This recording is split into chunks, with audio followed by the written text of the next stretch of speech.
We're shedding our masks and breaking down walls. Hell, we may even drop our drawers. That's right. We're going commando with Angela and Dana.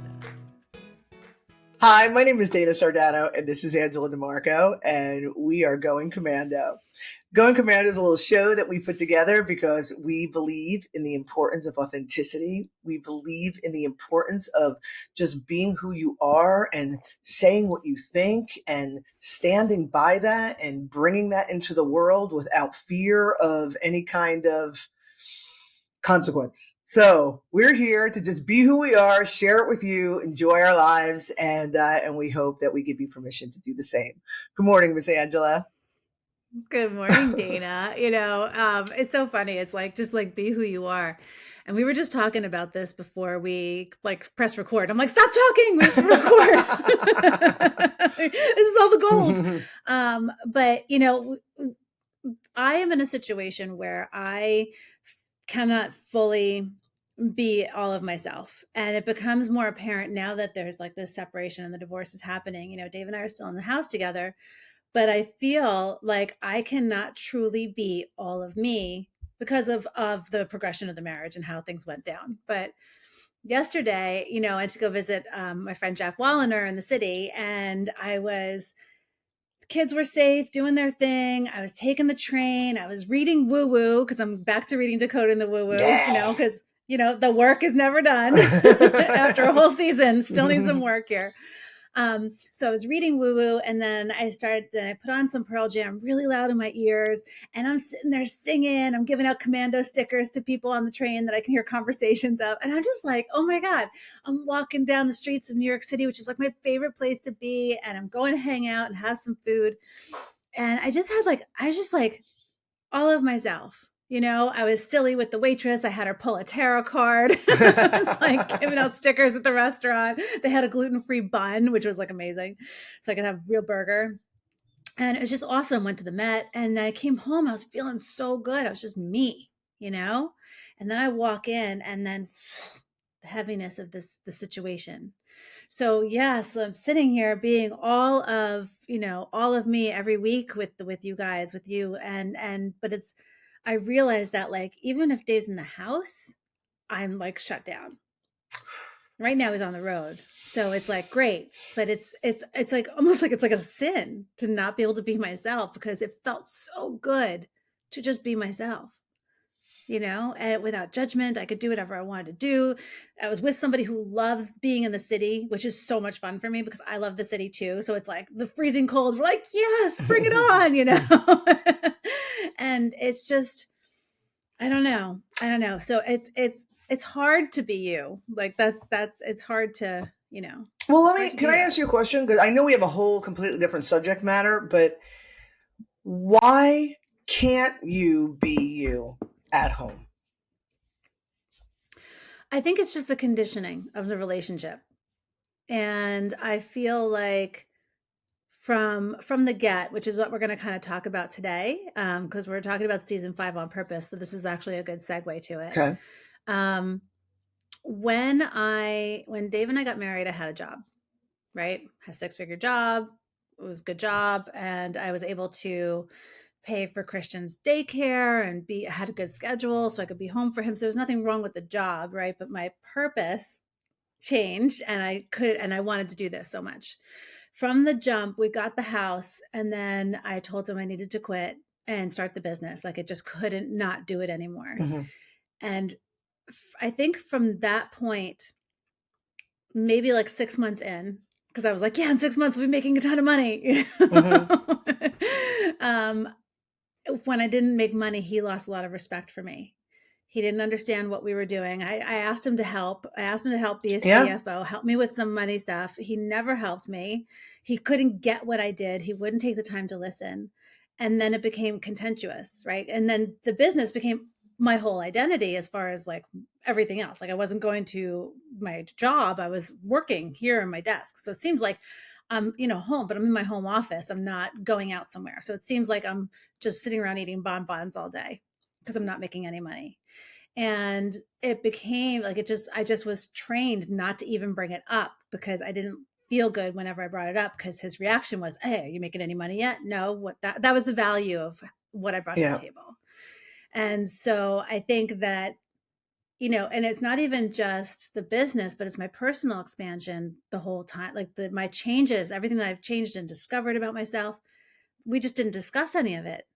So it just became like he just stopped liking who I was, and I became more of who I am.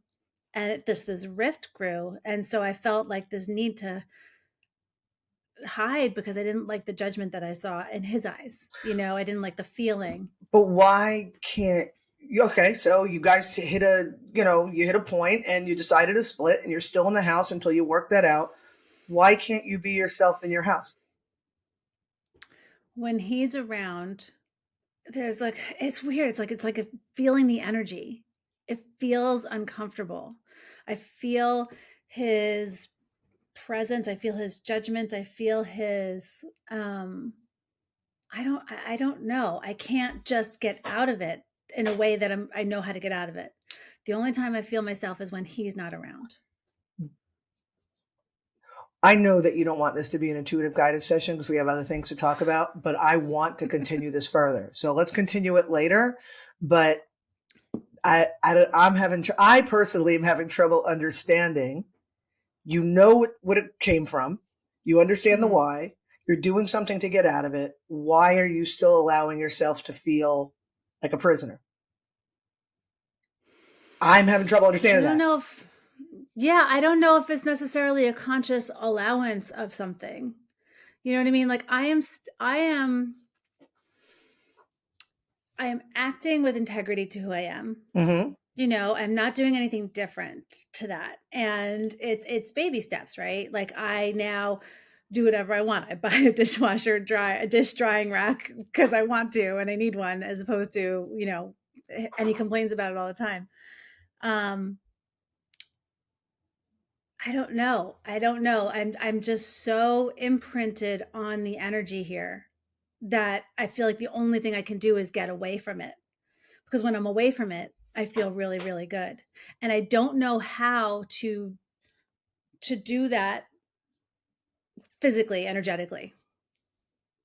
So I'm not like allowing it to happen. It's not a conscious choice to shut down. It's that I don't know that I don't have the tools to just be like, woo, and just like rock it out.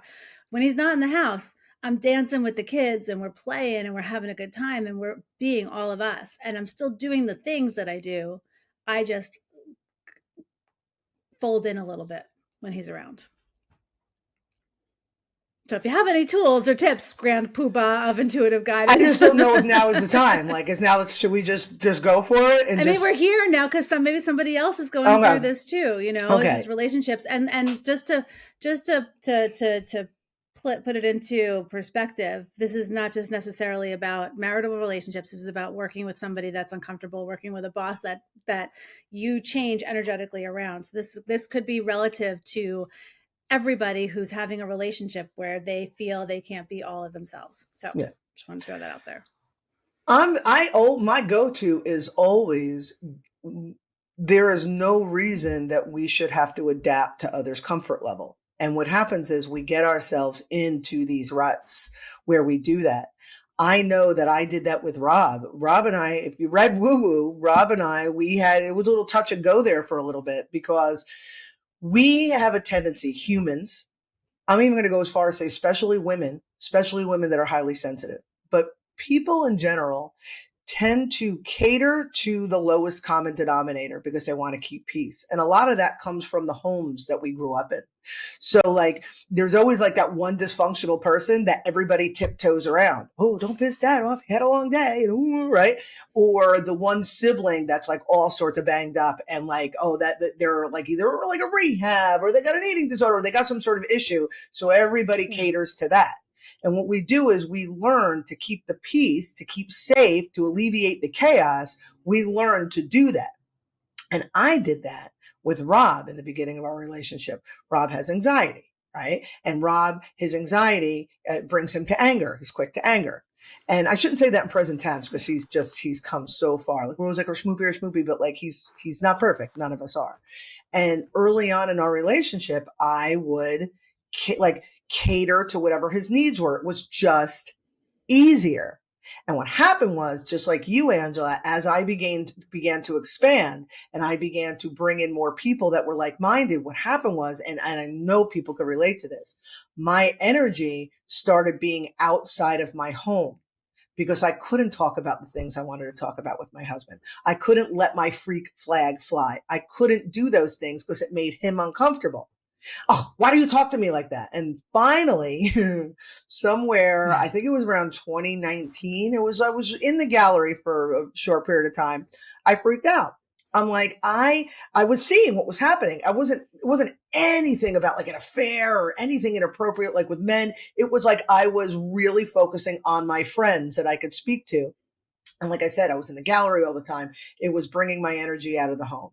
And then finally one day I just like snapped. Like that's what I left him for that hour and a half, you know, I snapped. But what I realized was I enabled him to build these walls around himself. I enabled him to go more and more into the safety of his limiting beliefs and closed-mindedness and all that.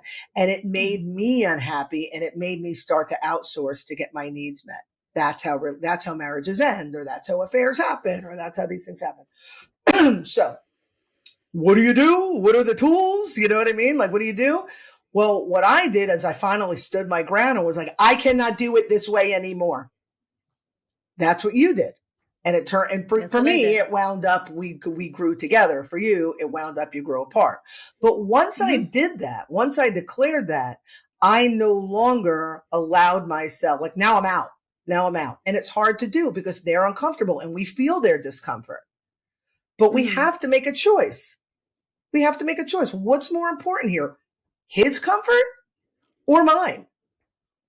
Now, my comfort is, go ahead. I was going to say, you know, it sounds like, yes. And there has been a transition. There's a transition period. I mean, we just had to do this like a month ago. You know what I mean? And there is definitely a sense of me just rediscovering my freedom and rediscovering myself. That's why I was so happy yesterday. Right. So I am not the same person nor around him that I was 2 months ago.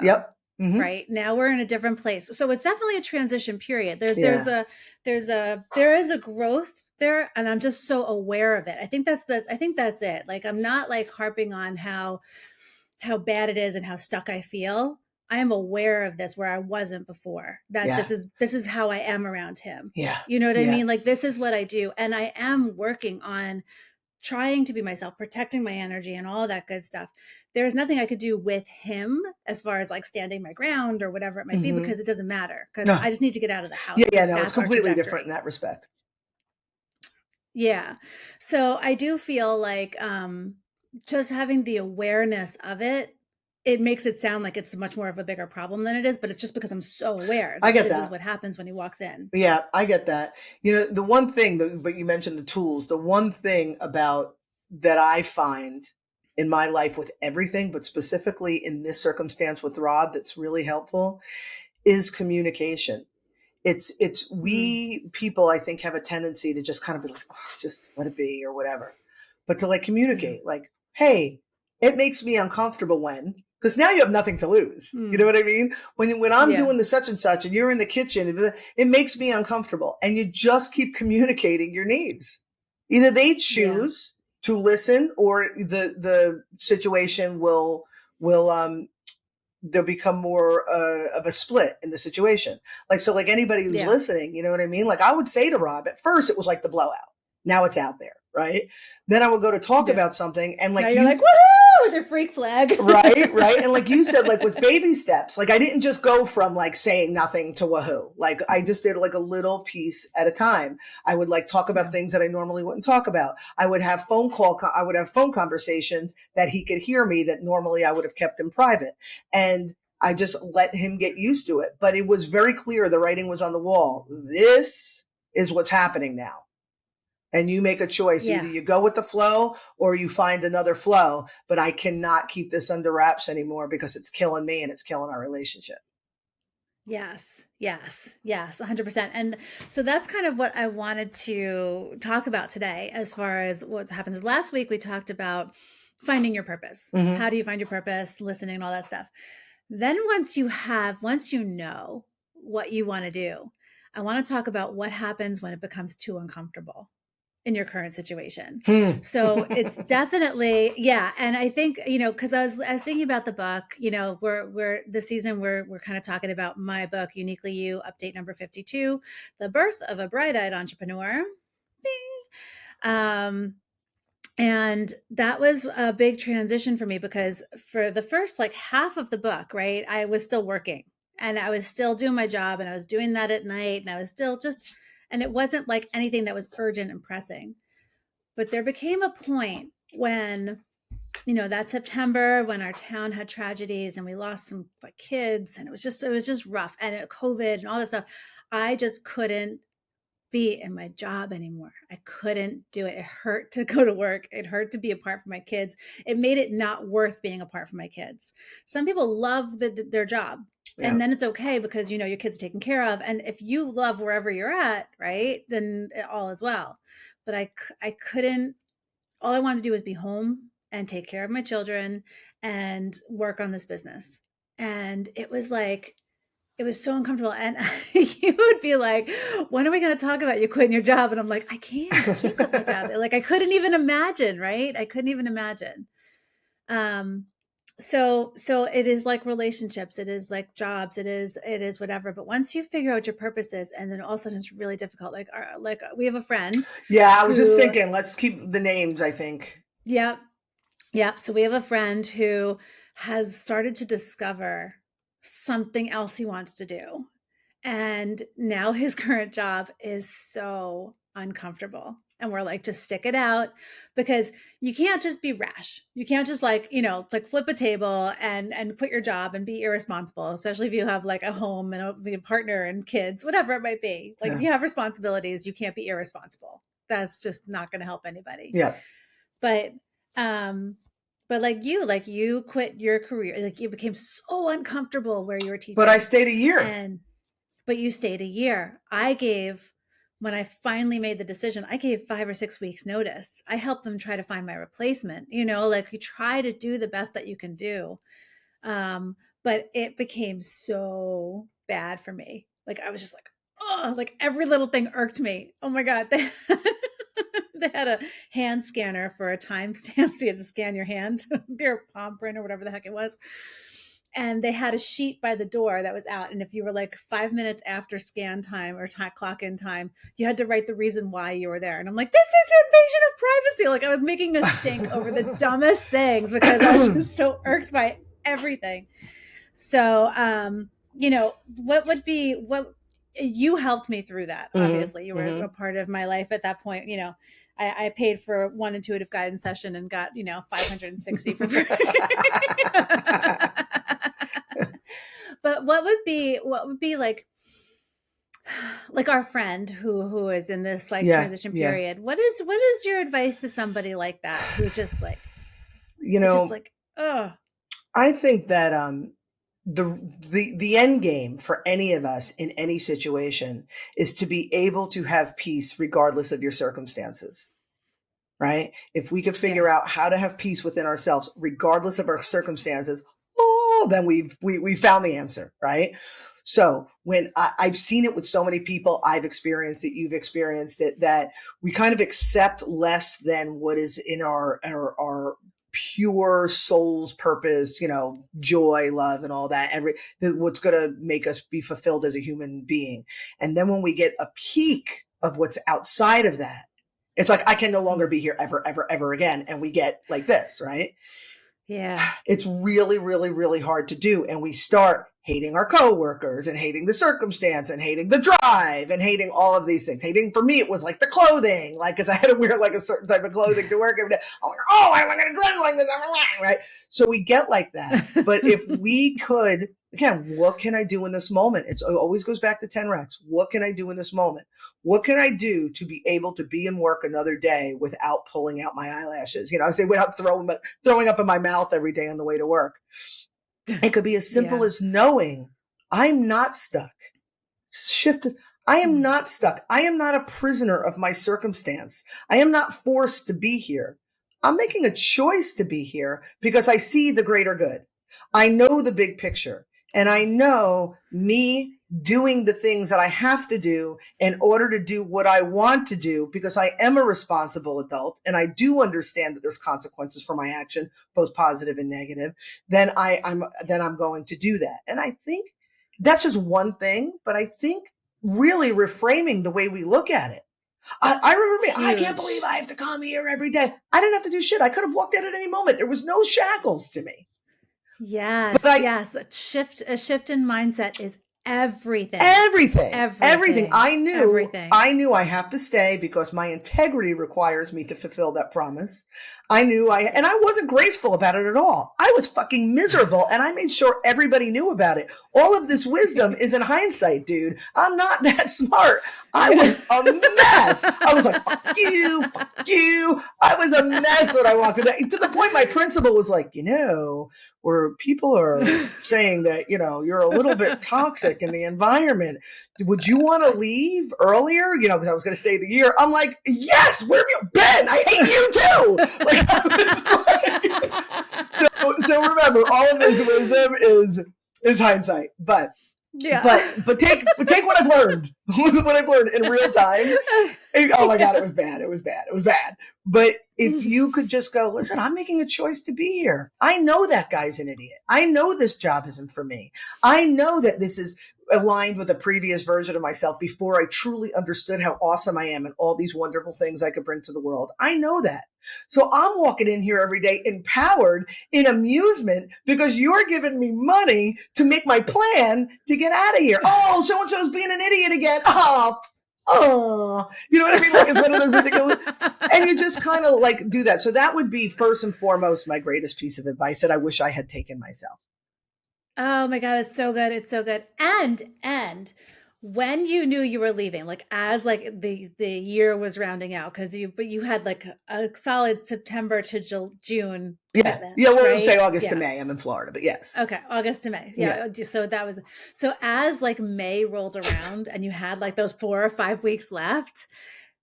So for me, I'm just curious if they had the same experience. Okay. So you and I started, I started the business in January 2021 was really when I started working on it, like after you and I talked and whatever. And then we did the beta workshop and all this stuff was happening in the background, whatever. I bought the house. We closed October 8th, 2021. I gave my notice October, 2 weeks after that. Yeah. We moved in, the mortgage was secure, all was done. And then I gave my notice. So the minute I gave my notice, I was like walking on sunshine. I was like bringing donuts for the office. I was like, hey guys, they were moving. So it was actually, it was like the tail end of COVID. So most of the people were back at the office, but I would be like, I can't come in today. I'm going to work virtually. That was the best.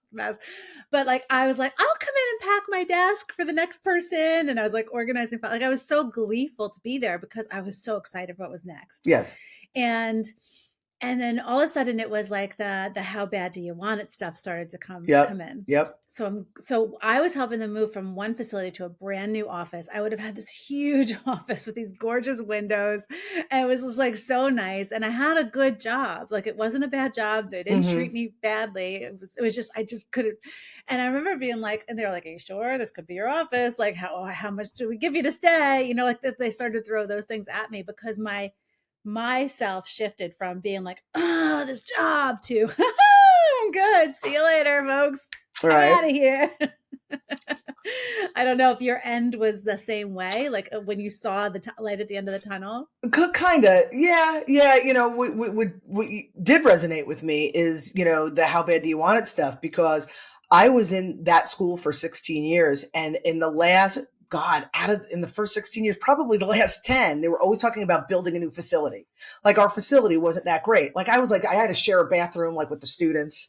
You know what I mean? I'm peeing and they're like, Miss Sardano, when's our quiz? And I'm like, oh, why do we do something? So there was all about this new facility, this big, huge, gorgeous building. And everybody was going to visit it. And I left. I left in June. They were starting school there in August. So there was those things this is what would have been your office. And That's so funny that we both had the same experience. Oh, is it? Is it funny? I know. For those, if you haven't been watching everything I say about Dana, to the fact that like we both had an orange couch when we had our independence, like we Oh my both God. got orange couches. To the point that when Angela got promoted, they were called, what were they call you? The Queen of Awesomeness. At a different job, I was Queen of Awesome. Queen of Awesome. And when I got promoted in my job, we're talking about people who didn't speak for 20 years, you know? And when they promoted me to my job, they're like, well, what do you want to be called? And I'm like, the Dean of Awesomeness. And it stuck. I mean, I had another legit. So I had a plaque. She's like, I had a plaque. I'm like, oh my God. I remember I was working for Scott Cooper. It was a small little agency. He's since retired, and he was great. And he was like, well, you know, I was a creative director, and he's like, well, what are your title? I'm like, Queen of Awesome. He's like, done. I'm like, done. And it's on my business card. And so we're so fucking alike. Oh my God. I almost even had a parking space with a sign because my head of school at the time, this was before the second guy came in. I mean, I really was his golden child. Like he just like, I could do no wrong. And I knew that. So I pushed it, you know, but he was going to get a parking spot for me with the Deed of Awesomeness on it. And whoever they were at the time were like, no, you're causing problems. So, so close. But anyway, back to those last 4 weeks, I had the calendar in my office and with the big red X's on it every day. And I'd be like, oh my God, I was wearing slippers to school every day, like with fur around them. You know what I mean? I was like, I have rheumatoid arthritis. I'm going to do whatever the fuck I want. Yeah. So my mood definitely changed as the calendar turned to the month I was leaving and I got to see those X's. My mood was far improved for sure. But let me just make that point because we're prisoners of our mind. That's all we're prisoners of.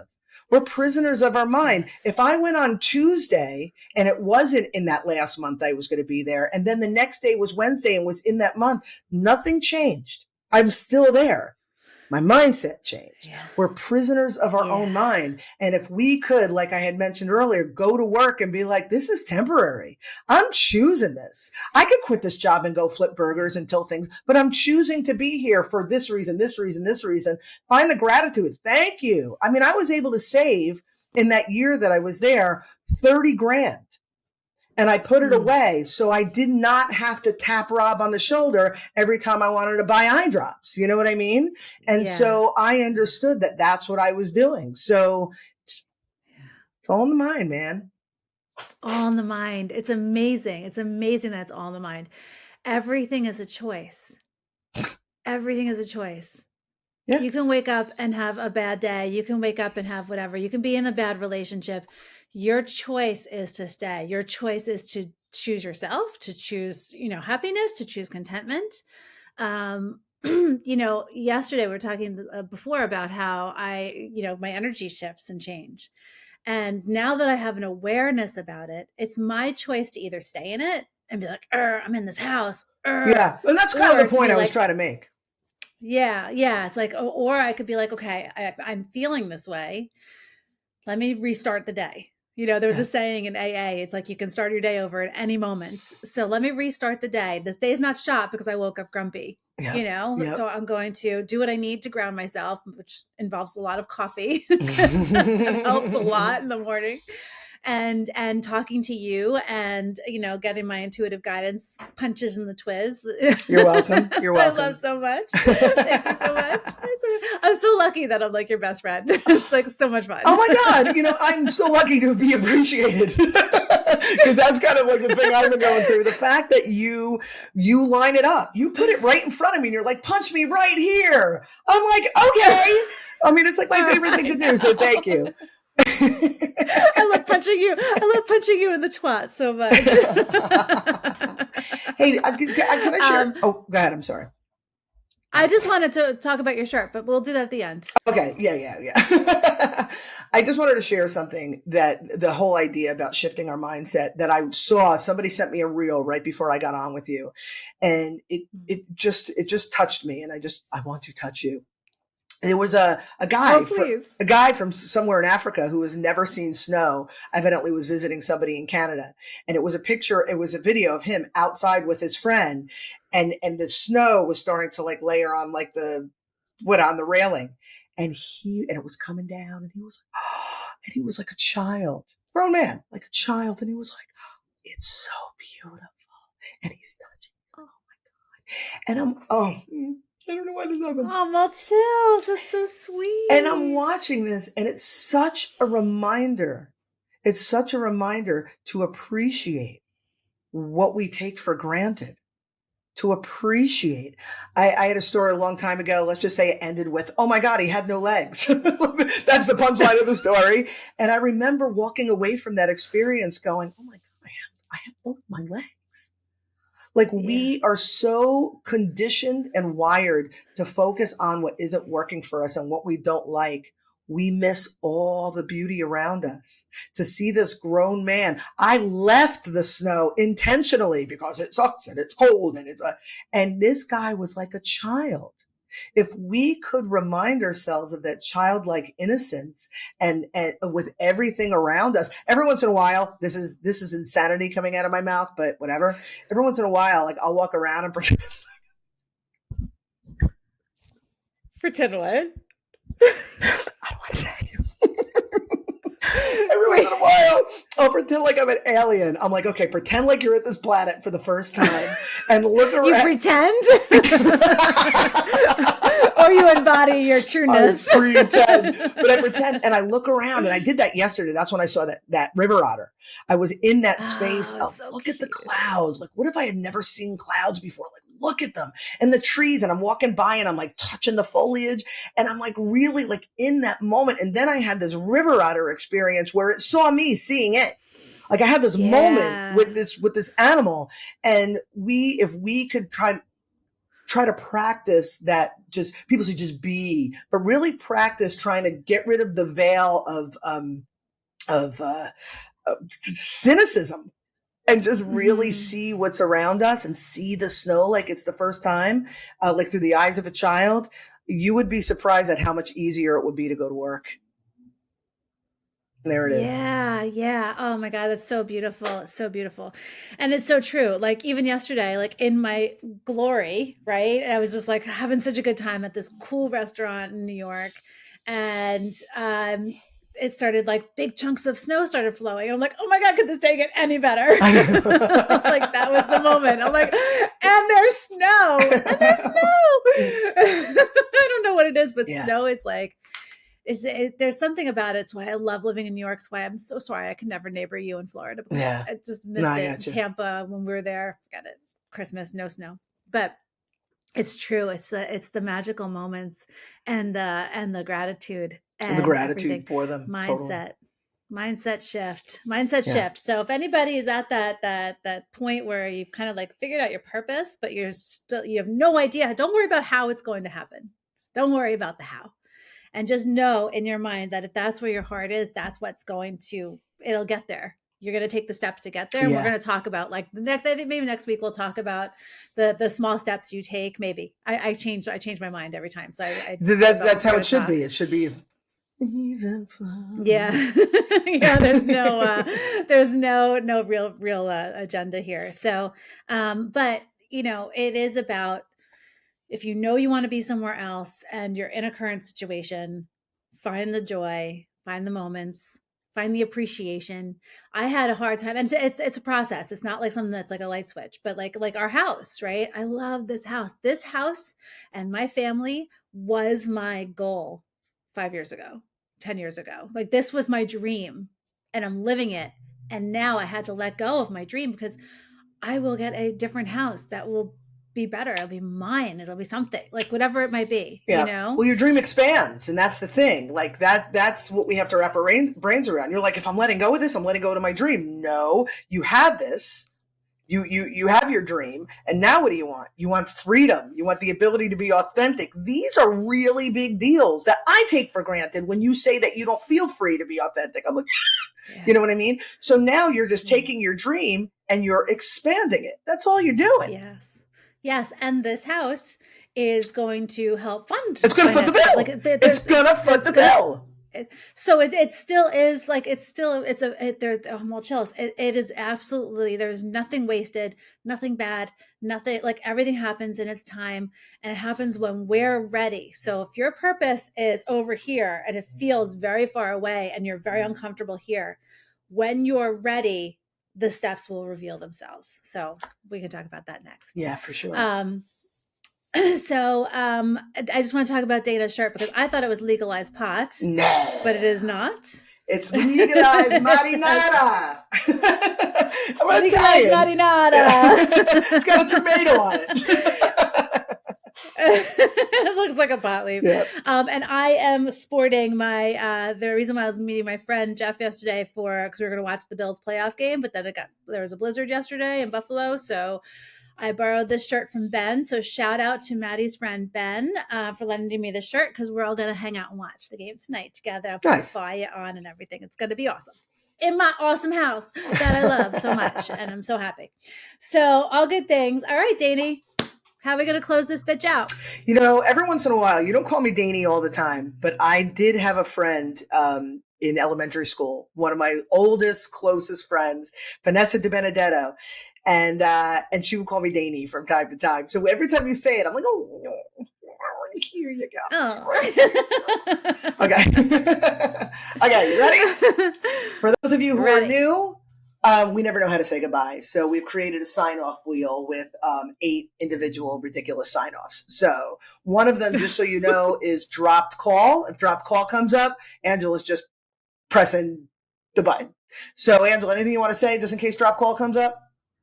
No, only that I might not be able to. Your video has been a little funky for me so this I'll time, call it out. So I might not be able to read it. Call it out. Yeah. Okay.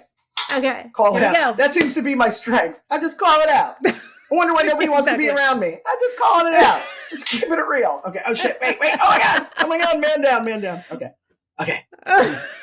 What's going on over there? Hope you enjoyed our show. If not, fuck you. Well, fuck yourself. We're out. I feel so dirty saying that. I feel terrible. Girl. A dirty girl. Have a good week, everybody. Bye. Everyone has a story. I have a story. You have a story. We all have a story. As I see it, you have 3 choices. Allow your story to define you, use it to excuse you, or utilize it as a method to empower you. It's your life. You have the power. You choose. Rewrite your story on finduniquelyyou.com.